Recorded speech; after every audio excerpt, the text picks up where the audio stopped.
Welcome to episode 2 of the Performance Exchange podcast. This week we have Cameron Blake, a performance nutritionist working with British Athletics with the UKSI. Me and Cameron have known each other for about a year and a half, where we took part in one of my PhD studies. Since then we've stayed in touch, and I thought it'd be a really great individual to have onto the show today. So we've covered a load of topics all about nutrition, some of the tools that he uses with athletes, how he engages as a practitioner. So I hope that you find some of these little gold nuggets of information, and I hope you enjoy listening.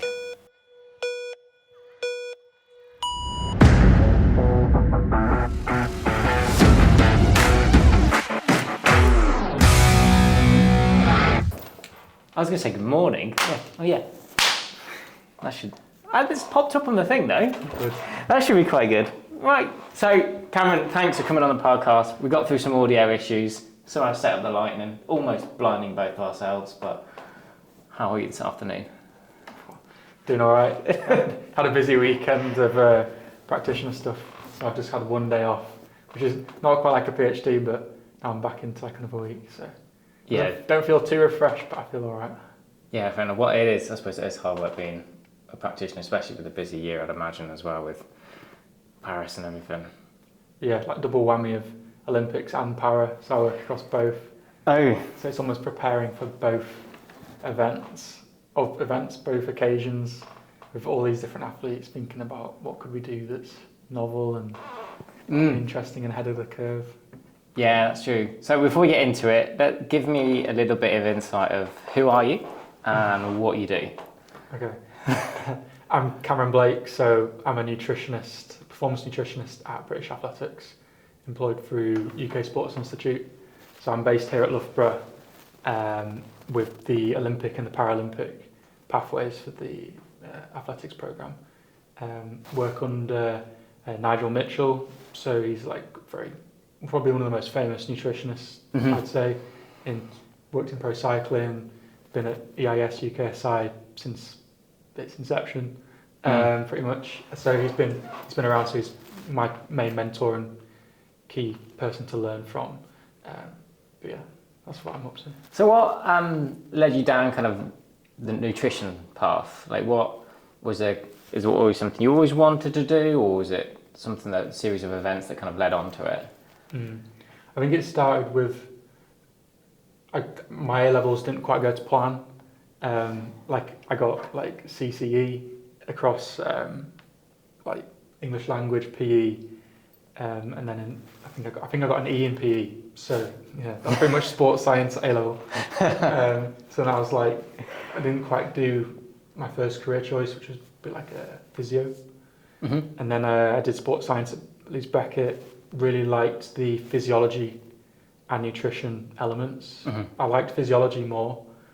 Physiology is clearly the best, I will say. Yeah, I liked it. I almost think of myself now as a sports scientist who specialises in nutrition rather than a nutritionist.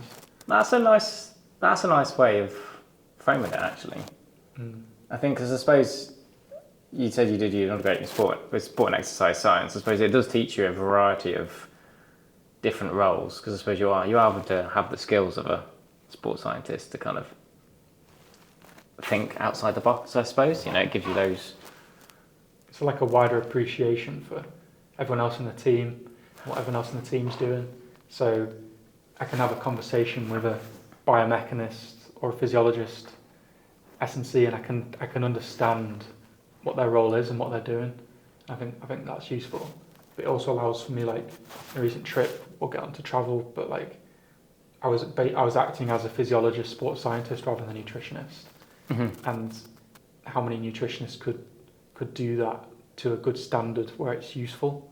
Yeah. I think to have those transferable skills is really good. So then from my undergrad, I then really liked the idea of nutrition, and at Leeds Beckett there's it's an affiliated course with the Sport and Exercise Nutrition Register, whereas the physiology course didn't seem to be backed by a body. So I kind of thought that then I could then more likely to get a career out of nutrition, because I was then associated and had some weight behind it. So yeah, kind of went to my nutrition masters, sport and exercise nutrition, and did pretty well, and then got some good applied experience and wiggled my way here. Yeah.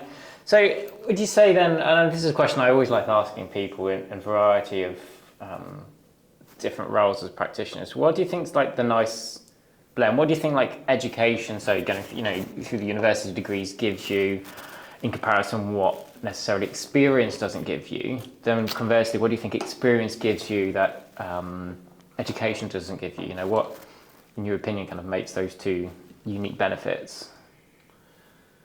I think if you were just thrown into experience first, you'd have to have a really good mentor or be super bright to do a good job.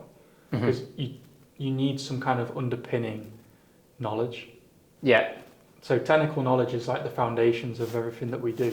We have to have like technical knowledge and expertise in an area, not necessarily like an expert, but I have the most expertise in athletics of nutrition compared to anyone else, but I'm not an expert in any particular area. So it's without that education underpinning, I wouldn't know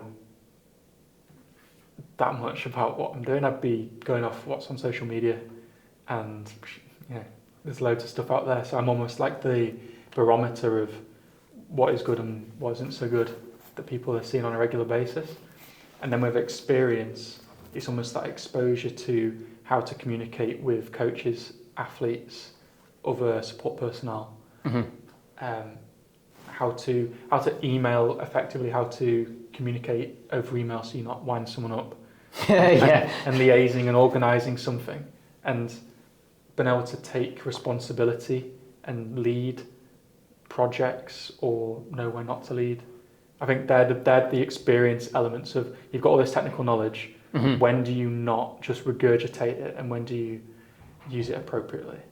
Yeah, it's nice, because I've always wondered, what's the blend. Like, I was quite fortunate that I was kind of got to work with athletes from a relatively young age, going through my university side of things, and then kind of went post-masters, went into the working world for about 4 or 5 years, then went back into education.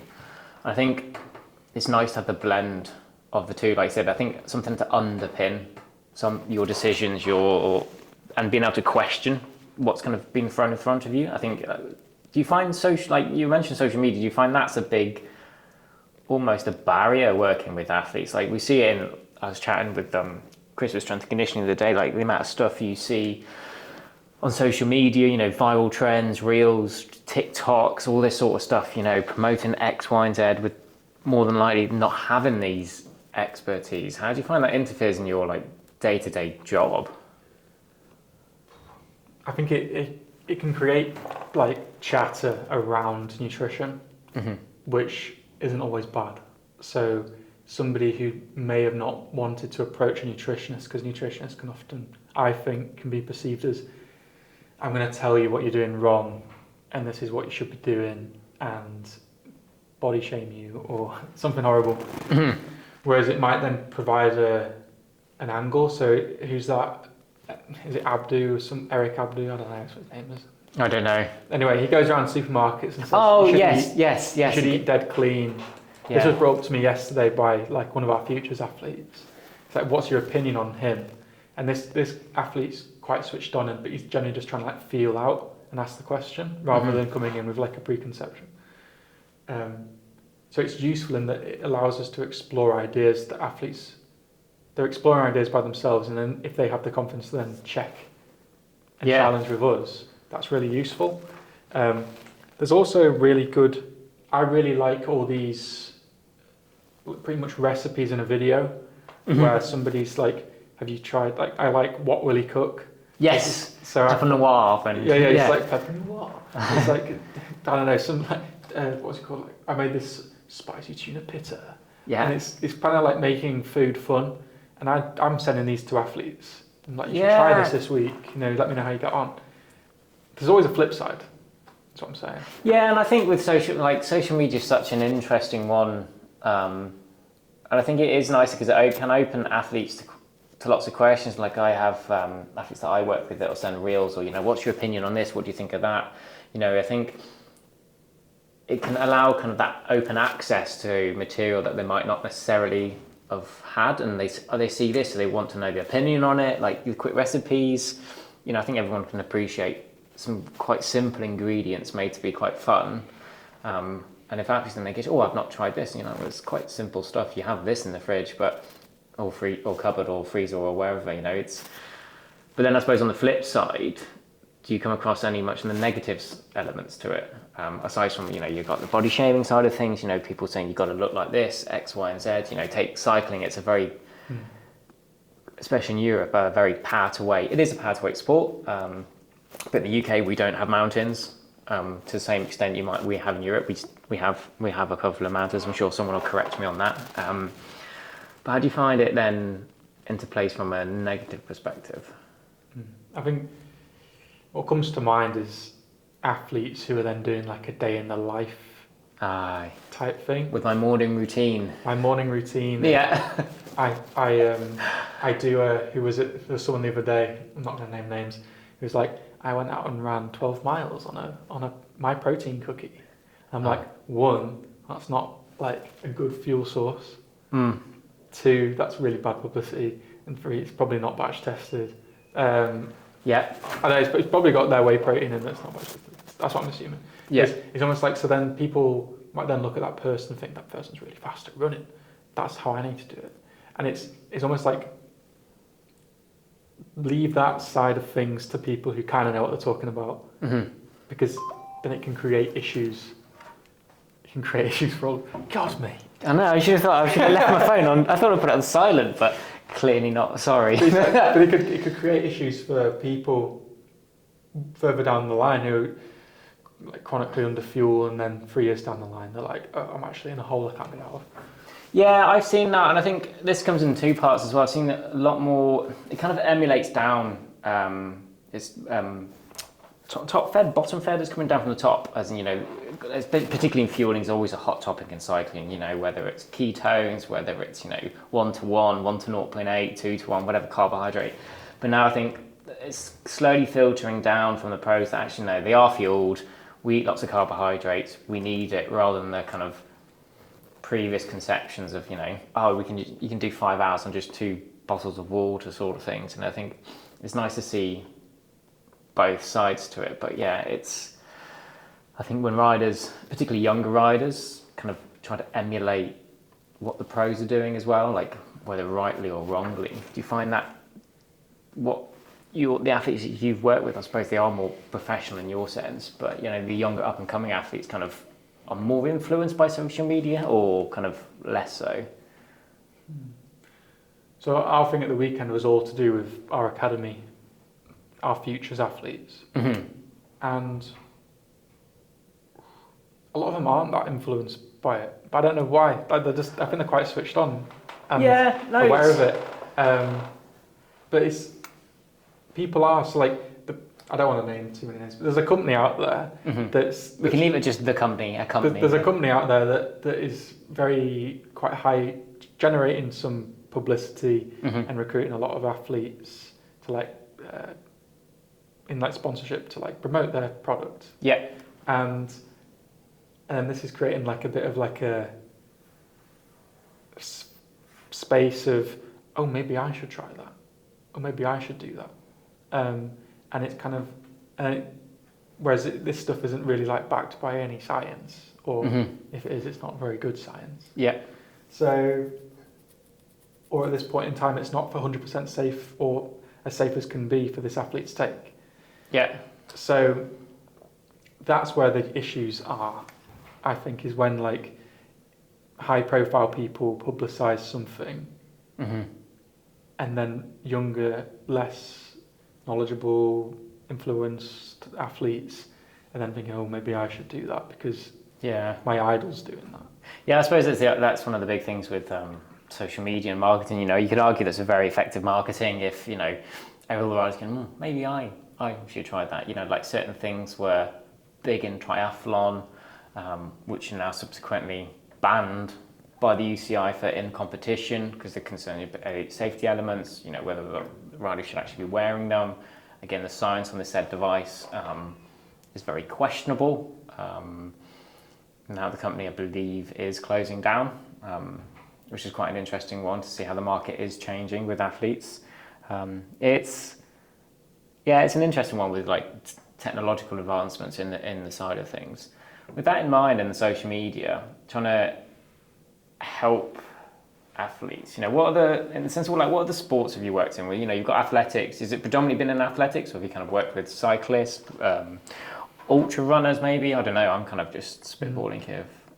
So I've done most of my earlier career, still pretty young, but was football. So that was all academy footballers. Yeah. And then it was some kind of more recreational type cyclists into then athletics. Mm-hmm. So, yeah, bit of football. Do you find, because I love this question, cultural norms, because I do a lecture twice a year on a subject, well, 2 seminars, I'll be particular, where we talk to third-year undergraduate students of how to work with elite athletes. And I say to them, one of the biggest challenges you'll come across is cultural norms within sport. I think everyone could agree there's, one of the worst answers I suppose you can ever hear in an organisation or a team or can from I guess someone. What you're going to say? Oh yeah, go on, have a guess. This is how we've always done it. It's like, I'm sure I saw it somewhere on a billboard or something like, this is the most dangerous phrase you can ever hear. And that something's always stuck with me, and I'll be biased in the way I work. I'll have a particular lens based on my culture experience and my kind of predispositions with it. Do you find that from a nutritional point there's anything what sort of cultural challenges you've kind of had to face in the nutrition world?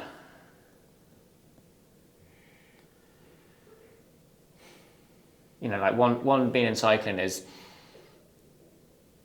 well, I suppose it's just underfueling. It's been it's probably more lack of awareness of the said benefits to it, but riders kind of restricting carbohydrates, there's all sorts of stuff coming over, has to be X, Y, and Z, this ratio of carbs, or people, and it can be hard to change or to get people to understand then the benefits of good performance nutrition without getting complicated. Is there any sort of barriers you've had to? A little bit. The mismatch between the literature and what actually happens. So, so there's literature that is out there that tells me a high jumper should be eating this quantity of food and should be broken down into this macro breakdown. And I'm looking at high jumpers and do a food recall with them, and it's nowhere near. But yet they're performing really well. They're not in a deficit. But then it's kind of all the issues are. So it's the idea of there isn't any real good literature to support who these athletes are. Yeah, I suppose with the literature it almost takes out the person. It's just a sense. It's just like participant 1 had X, Y, and Z. They're categorised as this jumper. Rather than the actual human behind it, their behaviours, their norms, their understanding. And I suppose you can get it in, even where that research has been conducted from, because I think we'll have cultural norms as nationalities, one nation might do one thing in a particular way, one nation might do things in another way, but can we classify all high jumpers within that breadth of kind of information?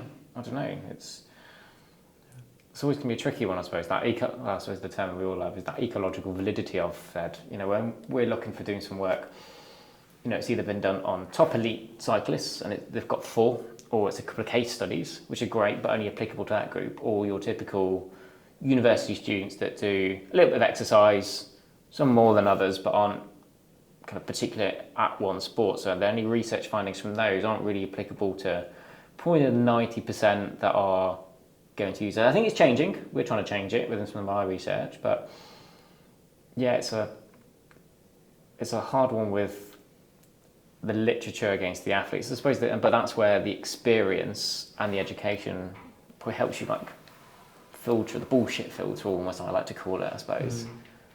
Yeah, I just think there's a lot of. It's almost so. There's always a big focus for me on just big rocks of how is your diet quality. Mm-hmm. Have you actually fueled well for this training session? Have you got something in place to help you recover from this training session? These are things where these athletes aren't doing it on a regular basis to 8, 9 out of 10 standard. Yeah, out of interest, do you kind of give those athletes, or do you rate those between athletes of those kind of, I suppose you can consider them like normal, the basics maybe, or high performance behaviours? You can label them in, I suppose, a variety of different ways, because I suppose the basics are high performance behaviours because of the high performing athletes. How would you kind of assess those things for the athletes that you do? Is it just kind of from experience? Do you have a scale, any sort of measures? I'm quite intrigued actually. It's more like I like gauging a general athlete diet just out of 10, and then sometimes getting them to ask them, what would you rate this out of 10? And if somebody then says 10 out of 10, yeah, they're wrong, because no one can be 10 out of 10. Yeah, there's always a room for improvement. For me, there's not like a perfect diet or and when I say diet, like it's like I'm not trying to lose weight. It's just like your day-to-day eating. That's your diet. Yeah, I suppose there's always a negative connotation with the word diet. If you say, yeah, this is my diet, people assume weight loss as well. Like, rather than, no, I'm fueling for performance. I'm fueling so I can complete my training session. I'm fueling so I can recover from my training session. I'm fueling so I can then do my next training session. I suppose it's that consistency within fueling. Where do you find then in those scales where athletes, particularly ones that may rate themselves on the higher scale and you may rate them on the lower scale, where do you find they often go wrong in your experience? Or wrong might not be the right word, kind of not as well as they should or could do.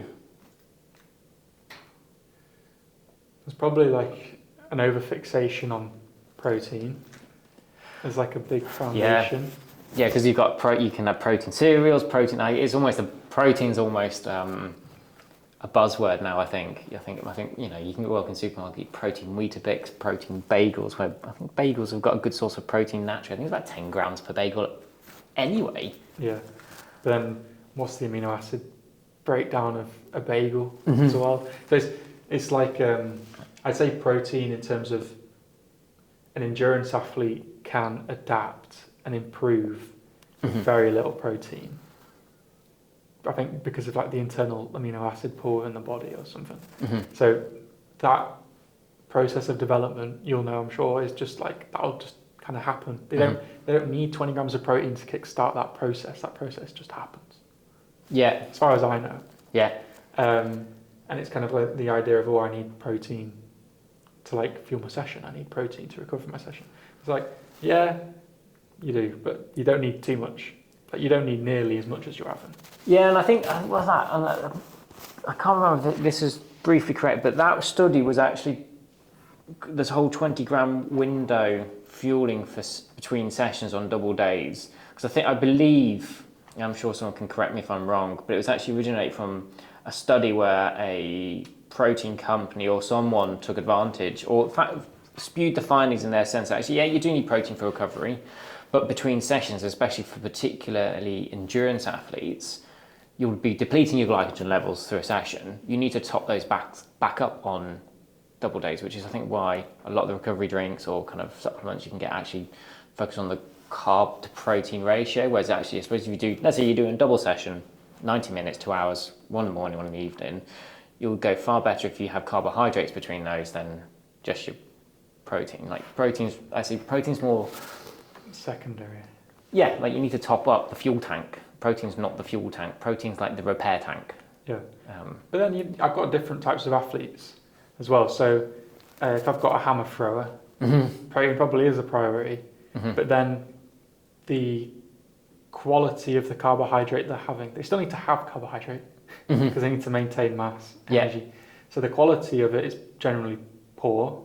Like this is what like athletes tend to like mistake, like get wrong. So like the carbohydrate quality is poor. So like it should be like something like sweet potato, just general potatoes are fine. I like white rice. You don't need to have brown rice in my eyes. Maybe you could have pasta's fine, but then it's like almost like the misconception of, I need to have brown rice. I need to have like some they might have bad white bread. It's just like, just top up those options a little bit, make those options just a bit better. Like, that are going to give you a slow release of energy.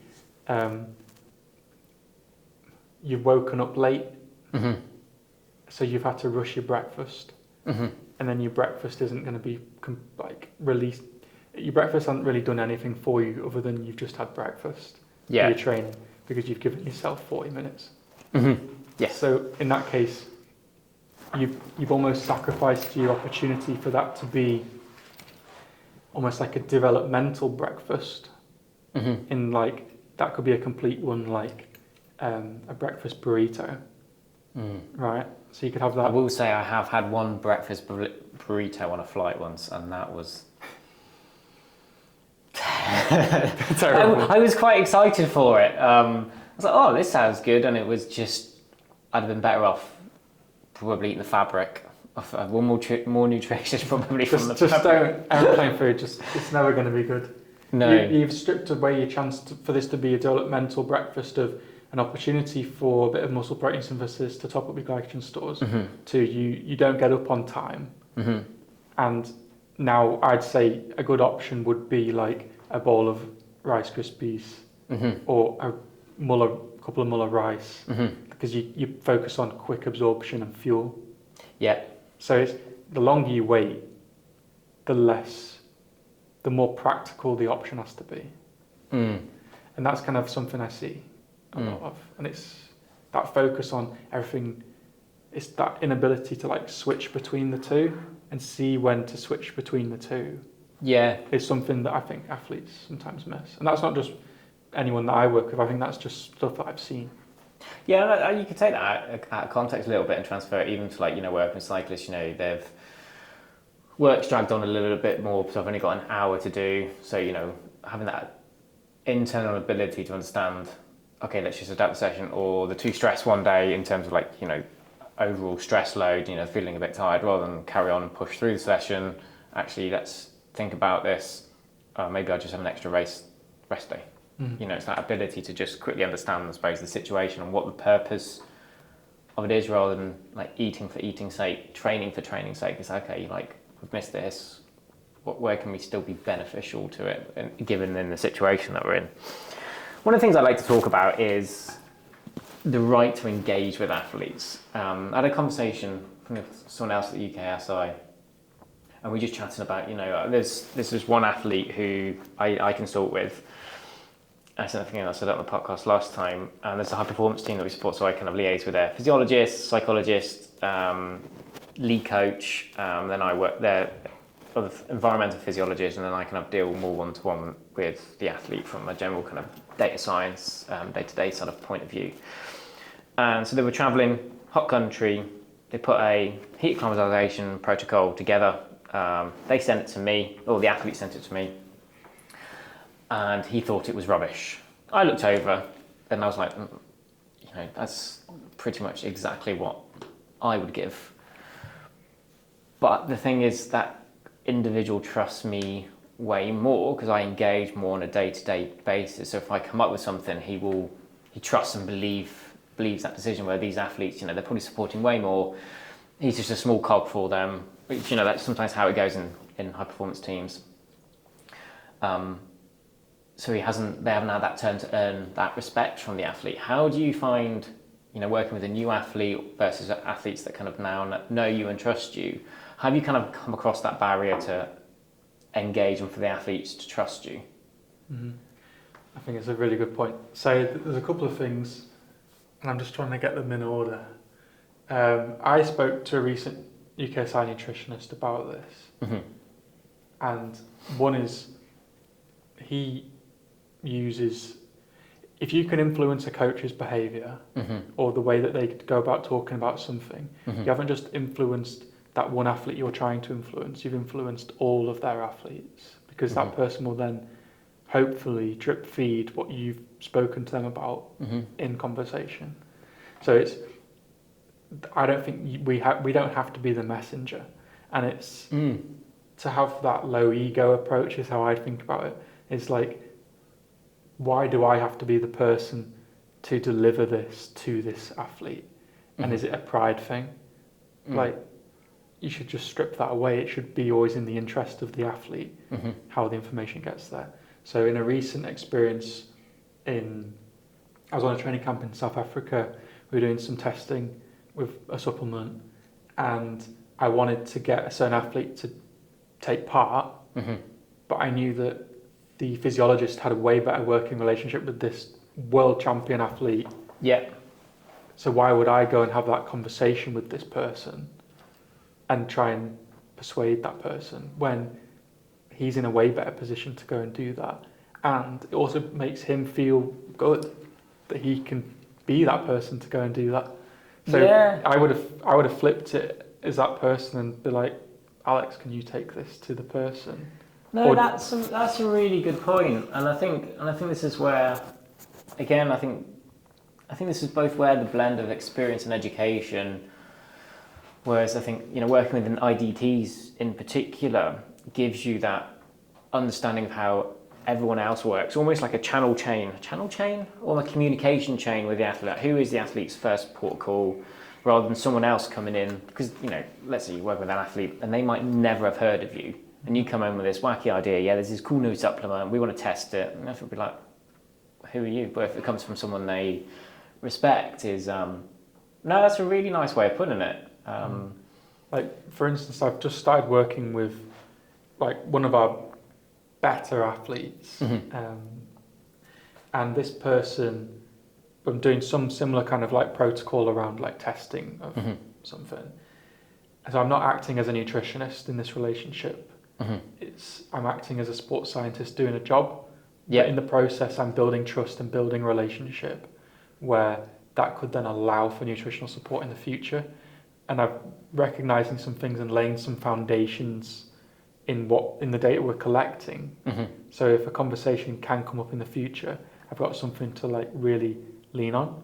But I'm not like testing a blood glucose, say, around a session, a key session, and be like, well, actually, this isn't quite as high as we'd expect. You're actually coming in a bit low in this session, and this is how we could remedy that. So I'm not seeing this as like, even though it's Olympic year, I'm not seeing this as a go rushing, all guns blazing, show how good I am. It's a patient game. Yeah, I think it always is a patience game. I suppose, do you find it's different between athletes? Some take longer for you to lay the foundations before they start kind of, oh, I've seen this, what's your thoughts? Or some almost not instantly. That'd be a very lucky world to be in, and I'd probably be a bit dubious of how easily influenced an athlete is.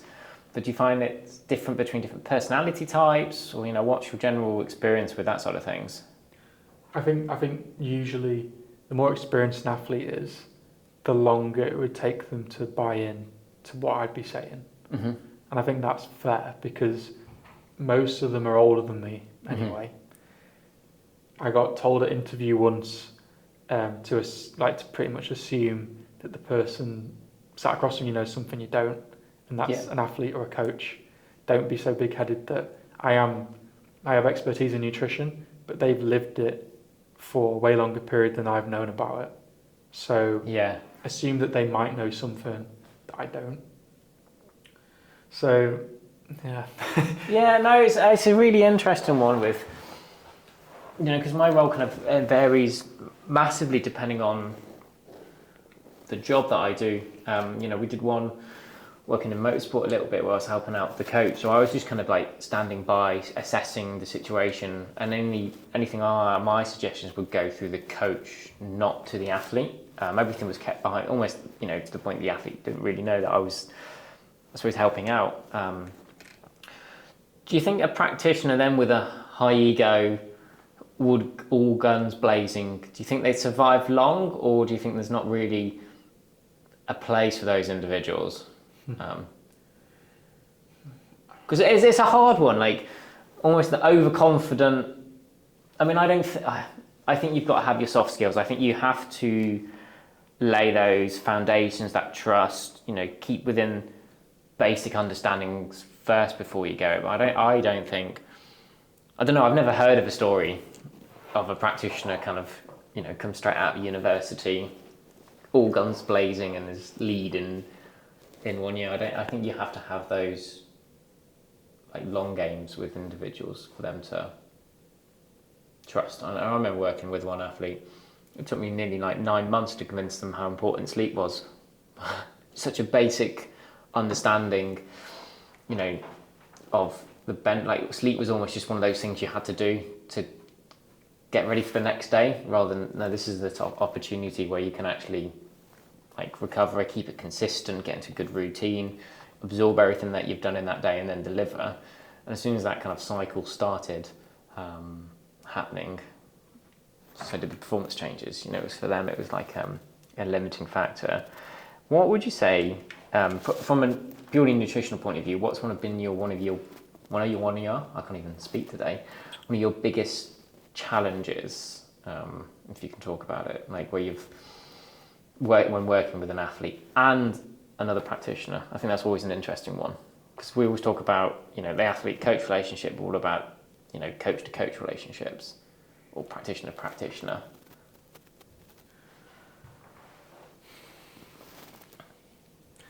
I don't know if I've had too many tricky ones yet, if I'm honest.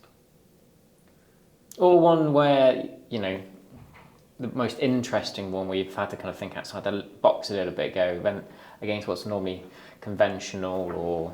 I can talk about one which somebody led on more and I was more of a secondary. Mm-hmm. So this particular person was trying to achieve an optimal body composition around like a major champs last year. Mm-hmm. And in the process of doing that, we needed to like do quite strong energy deficits Mm-hmm. for like maybe like 3 days of a week. Mm-hmm. This person would do a strong one, and then for like a 2 or 3 week period. And then prior to that, I'd spoken with an athlete around this idea of doing like a milk and yogurt, pretty much like a dairy type day of eating. Mm-hmm. And I'm like, that sounds crap. Yeah. That sounds like some kind of thing I've seen on social media. Yeah. And then I sit down with this person, with this expert in the area, and that's exactly what was prescribed to this athlete. Of Mm-hmm. this, we're going to be doing this. You'll be having like yogurt for breakfast, yogurt for lunch, yogurt for evening meal. That's a lot. Is this? Do you get flavoured yogurt, like a nice muddle with a bit of jam, or is this just kind of like? It's all about like minimising any glucose or insulin spikes. Okay. And keeping it pretty stable. And to run alongside that, we used ketones to, from my understanding, to allow, I don't really know, mate. I've forgotten the rationale. Oh, the rationale. Yeah, ketones are an interesting one. It's popped up a few questions with me, like, have you had much experience? Sorry, it was to like preserve muscle mass, because Okay. it was arguing that you can't.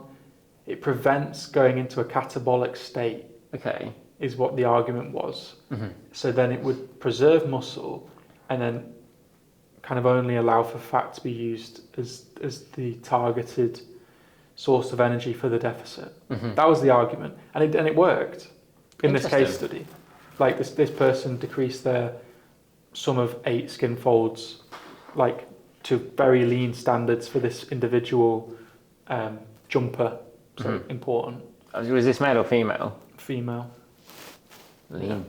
So it was very interesting to be a part of that. And that was me like pretty early doors in the first like 3-4 months.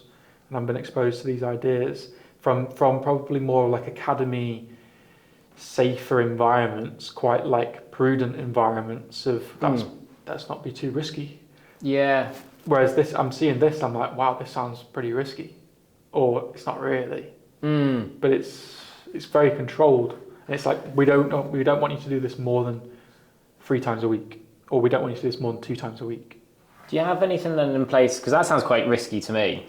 But you think this is one of the benefits where athletes do have almost one-to-one nutritional support? So when these things are going in place, you can assess the risk almost on a day-to-day. Would they kind of be doing weigh-ins quite a bit? You know, would they just be feeding you information so you can go, actually, no, it's not working? we don't want to compromise performance and health now, let's kind of go off. Do you have those things in place, or is this where your expertise kind of come in, you just monitor day to day these athletes? So this individual will have been communicating with another nutritionist at the time on like a day-to-day basis of like morning weigh-in, this is how I'm feeling, responding to training. And it would be on certain training days that are appropriate as well, or particularly travel days is when we did it. So this person's on a plane, on a train, on a whatever, and those were identified as days when energy demand is really low. Let's do it on these days. Just remember that now. But like which is then better. But yeah, that was very interesting to be a part of. We recently had an athlete who we had a bit of then I'm thinking jumper, a high jumper, this guy, and trying to get into an optimal state of body comp, also like body mass for jumping. So then I'm thinking hydration strategy around it rather than guzzling like something all the time and just having 2 kilos on board. Yeah. For the sake of it, like can we find an optimal hydration strategy? So where's the line of this isn't detrimenting your performance, and it's also minimising what's the minimum amount we can get away with.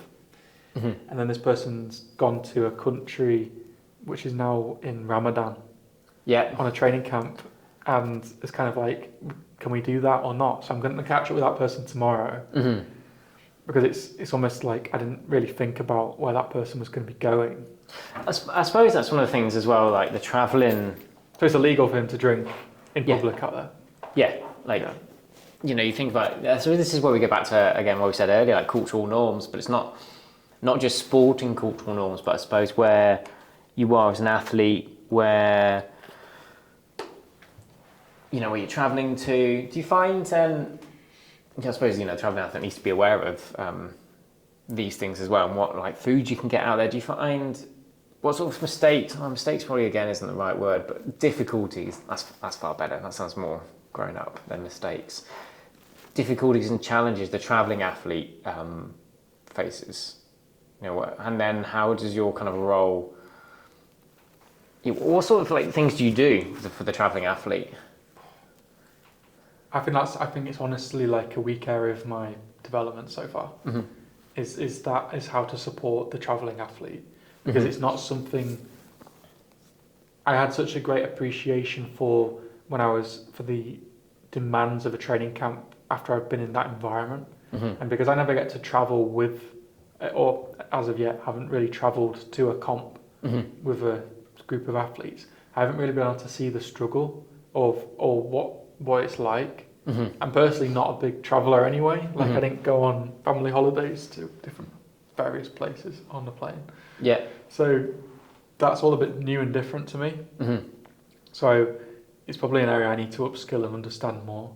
But like, what do we really do? Set up a competition strategy with certain athletes. But yeah, it's a weak area. It's in such a varied area for each athlete as well. I honestly think a lot of them have got it under control. Like, they'll bring like little snacks, to hydrate. Maybe chew a bit of gum on the flight. Well, I suppose regular stretching. It's a lot of it's like physical prep stuff as well. Yeah, I suppose in certain situations you are quite limited with what you can do. Take an airport example. I'm sure they're changing the rules or something, but you can take an empty water bottle through. You can't take what you want through. You can only normally get what food is there. You're kind of stuck with what you can get at the airport to have on the plane, and then it's hoping then between landing and the hotel. It's just interesting because obviously I deal with a variety of athletes. Some are kind of then fly, then on the road quite a little bit. I was just more interested to see. But I suppose it just goes back to try and keep it as simple as possible, really. Just hydrate and fuel. I think hydrate. Don't be afraid to go to the toilet on a plane. Oh yeah. That's especially if you're on the you've bagged the window seat. It's like you've got to ask these 2 strangers to get up. Or even we've got wheelchair athletes who get like urinary tract infections because I don't want to go to the toilet on a plane anyway. Never mind if I'm in a wheelchair. Yeah. So it's they when traveling for them is really hard. and they will always get UTIs on a regular basis. Do you find then nutritional support for para athletes changes quite a bit? It's difficult because I kind of shit on the literature earlier that you can't really use it for the elite athletes I work with. There's none at all for like para athletes. Yeah, the para research is quite And then scarce. I'm thinking around. I can't remember if we spoke about this, but marathon wheelchairers are using upper body muscle glycogen for their work, and all the data that we have is from the vastus lateralis in the leg, right? Yeah. The muscle glycogen studies. Yeah. So it's like, how quickly does upper body deplete? Surely it's a different composition of muscle fibers. Yeah. It must be more like type 2A than type 1, maybe. I don't know. And then does that mean it uses fuel quicker? So and then is there time to exhaustion rather than it being like what, 2.5 hours on a bike maybe, 3? Is it an hour and a half in a chair with arms? Yeah, I'm not aware. I've not read too much upon kind of like the wheelchair cycling side of things. I suppose this is the bridge between lack of research, having the experience. This is probably where I suppose you have to have the educational side of things to be in a position to be working with those athletes. But then I suppose it's the experience and the time with those athletes to understand. I suppose it's more just working with anecdotal evidence because the research simply isn't there. So it's very much on a case by case basis, which is always. I don't like that answer. Yeah, it's a bad answer, isn't it? It's. But it's like do a resting I did a resting metabolic rate with an athlete who's got kind of an atrophied lower leg, and got to see their resting metabolic rate, and then from there we can then provide food examples for that person.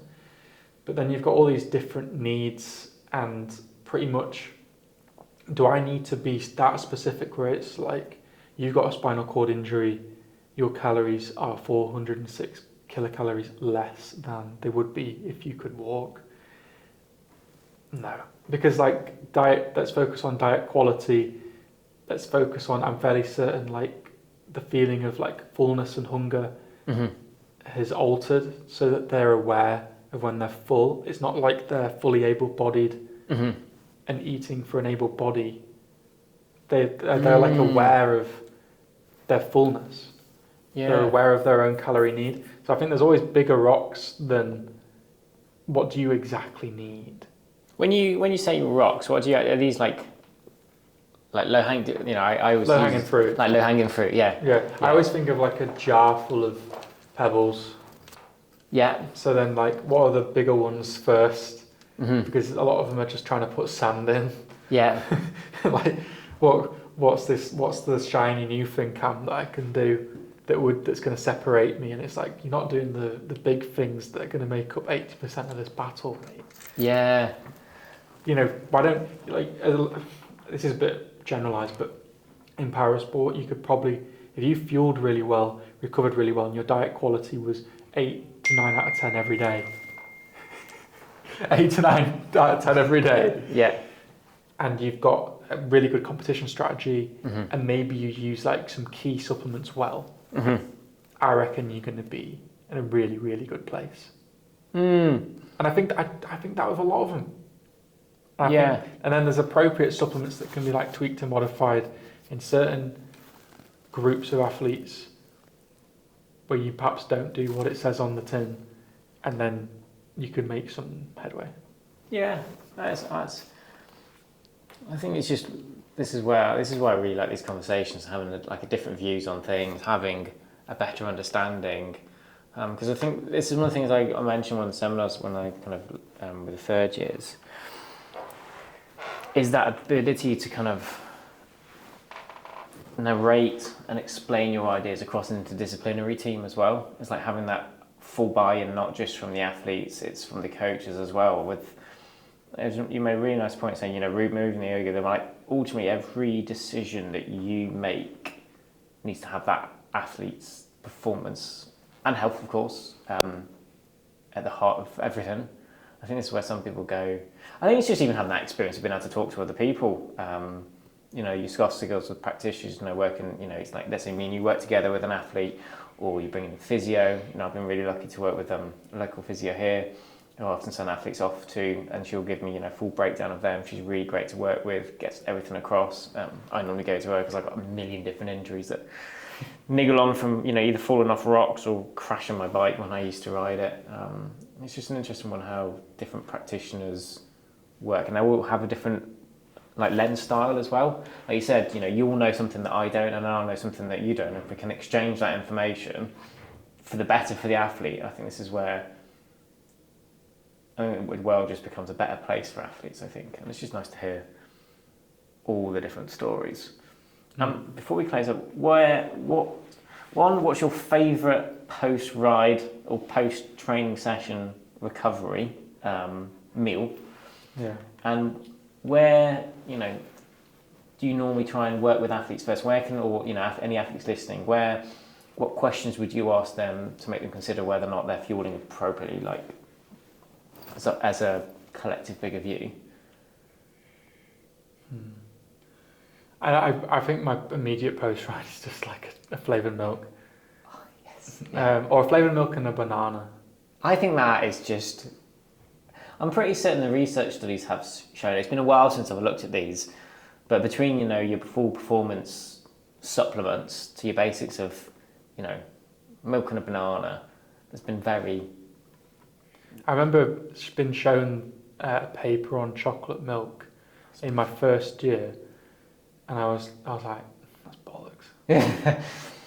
But it's mad, because then surely some athletes then think that can't be good, because at one point in time I thought that, and then I've gone through such a period of learning where I've almost forgotten what I once didn't know. Yeah. And I was there racing in Belgium as a second year uni student, thinking I need to get lean. There was a British cycling lady there just eating salads all the time, and I'm like, I need to do that. I need to get lean. And then I came back 4 kilos light. Probably had I don't know, a acute period of low energy availability. Well, I did, and then you pay the price for it. So, yeah. What was the second part of that question again? Oh God, let's see if I can remember. Where do you find, or what questions would you ask athletes so they can ask themselves, essentially the ones that are listening, so they can judge how overall their diet is in terms of quality for fueling? What sort of thought process would you go through? Any kind of quick framework that you would use, or questions you would ask an athlete? Right, what do you know? Yeah, it's a bit of an open question, I suppose. So they could, assess actually, whether they need to actually give, their day-to-day fueling an improvement. What? Is there any particular questions you think you could, or they should ask themselves if they were kind of going to take a step away and look at their own nutrition? I think you've got to think about, how am I feeling in my training wider than nutrition? So it's have I had multiple days here where I've felt really tired? Or have I been unable to complete what my coach has prescribed multiple days on the bounce? So if you set me 3 times 8 minutes at, let's be hopeful, 380, more like 300 at the minute, then, and I couldn't complete the first one, and I dropped it to 340, and then I couldn't complete, and then there's something going on there around fueling for me, and acute fatigue. So big questions you're asking yourself: what are my performance meals looking like? What are my pre-training and post-training meals looking like? Because if you can get them right, you'd probably be pretty good. You could probably mess up your other meal of the day and your snacks, and still be in a good place. What kind of foods am I getting in? Am I getting in a mixture and a variety of foods on a regular basis, or am I eating the same foods every day? Am I more focused on the convenience of meal prepping than what's good for me. Mm. So some people really like to meal prep for like 4 days on the bounce. Yeah. Whereas I feel like if I do 2 days on the bounce of eating the same thing, I get bored. I get bored. I feel like my gut gets fermented. It gets like you get like like they call it like palate fatigue. I don't know if like I've accidentally made a big batch of chili. Then I'll have chili for dinner, chili for lunch. And I've got chili for dinner again. I'm like, oh, this is just like when it puts me off chili for a good while, probably about a week, because I do tend to put a mountain of cheese. It's more half chili, half cheese. But yeah, it's good though. I'd also think about like what are you doing to maximize days at training. Mm-hmm. So what are you doing for your health in terms of, you could think supplements, I'd think you need to have a decent probiotic daily. Like that can be a Yakult. Actinol's probably not quite as good as a Yakult or a probiotic supplement. I'd go with Yakult. And then health-wise, like what are you doing to prevent injury? Are you a strength and power-based athlete? Collagen in and around your strength sessions? Are you having like decent, shout on protein earlier, are you having a good amount of protein spread across the day? But are you having a bowl of porridge with a bit of maybe a skyr yogurt on top to go proper Icelandic? To then get or some eggs on the side to get your protein in at breakfast, because not many people maximise protein at breakfast, or because they can't bother waking up early enough to be able to do it. And get it in before. I must admit, when I was on this was a GB training camp. Well, we're going back a few years ago now. Probably this was junior days. I'm sure something on my Facebook memories that popped up. Oh, here's a memory from 12 years ago. I was like, wow, fair enough. I still haven't grown. And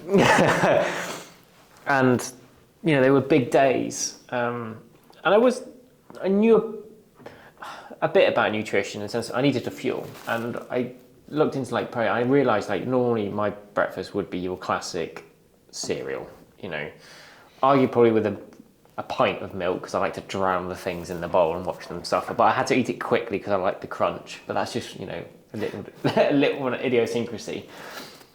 But we started like changing actually, more going kind of like beans and eggs and then toast, actually just getting in that protein. And I must admit they made such a big difference in just that general quality feeling. Like I felt okay on the bike. It's probably why riders go on training camps and they've got, the all-inclusive breakfast and dinner. While you might get a bit bored of, the same things, you do end up actually fueling probably better than you would do at home potentially. So with that in mind, and I've just thought of a couple more questions actually. Because about asking athletes, they can ask themselves about whether or not the diet's good. What do you think a coach can look for or ask an athlete? Stepping on the toes of nutrition a little bit, but to start those conversations or whether nutritional support, should be pursued, is needed, etc. What do you think the coach can look for in terms of trends, aside from the obvious they're tired, but questions that might be worth asking for the athletes to try and allow the coach to potentially think that actually nutrition, this athlete, is something that's stopping them from performing as well or training optimally as well as they could be? I think trying to give like athletes a bit more info, like I am planning this as a higher energy demand day. Like you need to be stocked up today on energy. I think just reiterating messages of have you brought snacks today? Like what's your post recovery? Like I hope you're going to go get a chocolate milk. Not like kind of negatives around body mass or like fixating on things like that. So I had a coach who brought up to an athlete who's not actually on program, but just who was struggling with some body image stuff, I reckon, based on what I was observing. And this coach then flat out just said something relating to body mass. And then I was like, told them quietly, like after a few glasses of wine, probably don't do that, mate. And then he's like, how should I go about it? And it's almost like just letting her do it on her terms, but making doing it with empathy of, are you feeling okay? I feel like I've recognised this in your like demeanour, or I feel like you're feeling a bit flat. Mm-hmm. I think it's just kind of being across it, and I don't mind coaches stepping on nutrition's toes. I would like it almost where like you could almost have like 5 key things which at any one point a coach could say to an athlete about nutrition, that is like semi-vague but also semi-useful. In that it's like, have you, particularly like our athletes on program, where it's like, have you tried, what's your breakfast this morning? Like, how early did you get up? Did you allow enough time to digest? Rather than, oh, the other day I tried 1,000 milligrams of magnesium and it sent me off to sleep so well. I had the best night's sleep ever. Because that's unuseful. Yeah. And that's creating confusion. Yeah, and I suppose it goes because, I work a lot on training peaks and we always ask riders for feedback, but I suppose part of it is our jobs as coaches, practitioners, is to let the athlete understand what feedback we need as well to help influence and have these conversations, because I think it can be quite hard. I've been really fortunate. I've worked with quite a few female riders, and body image hasn't been, well, there's always been a positive relationship for food. They've understood, they like food, they've understood that it's fueling for performance. Whenever we've had weight measures, we said, yeah, we want to track body composition, but more making sure if we do change anything, we're keeping you healthy and strong. I think sometimes if we framing it the right way can help massively, because you think, oh, we're lean, we need to do it, otherwise we're not going to be good. It's actually, no, let's make sure we're fueling performance, and while we're helping performance with body composition changes at the same time. I think framing it can be a really good. I think it's a really nice point about you've got to be empathetic as well. These are still people at the end of the day. They have feelings. Yeah. And they are. You might see them at their strongest moments. High performing, but everyone has those moments where you can be in quite a dark place, I suppose. It's it's nice to know what sort of questions coaches can ask without stepping on anyone's toes, I suppose, and just helping the athlete almost then think about these elements as well. I've thought about something which is an interesting thing that I've recognised, is there feels to be a lot of pressure from people in my workspace for me to eat very well. Yes, yeah, okay. And for me to rightly or wrongly set an expectation of what good should look like. So, and I feel like I don't think that's just me. I think that's wide across like most nutritionists, or dietitians or whatever. Because you almost, can I have some chocolate? Because in a way that's going against what I might tell someone. Or if I have a whole bar rather than a few, is that then bad? The idea of I didn't prep for like lunch today. I didn't bring anything down from where I live, so I just had to go to Bon Bon and get like a cheese and chorizo toasty, and but then I got a fridge milkshake. Yeah, and it's kind of like, I don't know. I feel like that expectation is unfair to put onto people. Like, you don't always see an S&C coach in the best shape. Sometimes they are. Yeah, and it's an interesting, Or psychologists, have they really got their shit together? Yeah, it's like, physiologists, do they have a strong, are they active? I think there's some things where, I do remember this more from my undergraduate, and I struggled with it a little bit, and I would have some students that would then go out between lectures and stuff and, smoke quite a few, and come back in the room, and it would, I think if you're working with an athlete,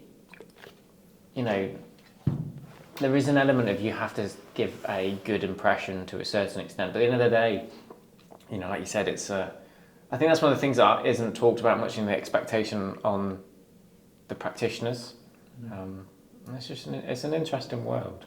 And then if you take it further, if I was 110 kilo, 40% body fat, would people take me as seriously in my space? I wouldn't. No, yeah, and no, you're right. It is savage, and it's like, well, why should I listen to you if you clearly can't follow your own advice? You know, if you're not looking after yourself. No, it's an interesting one, but I think we've covered so much today. No, so thank you so much for coming on today's podcast. I hope everyone found it useful. I think some really good little golden nuggets of information in that one. So thank you so much, mate. Thanks to all the listeners, and we'll see you on the next podcast.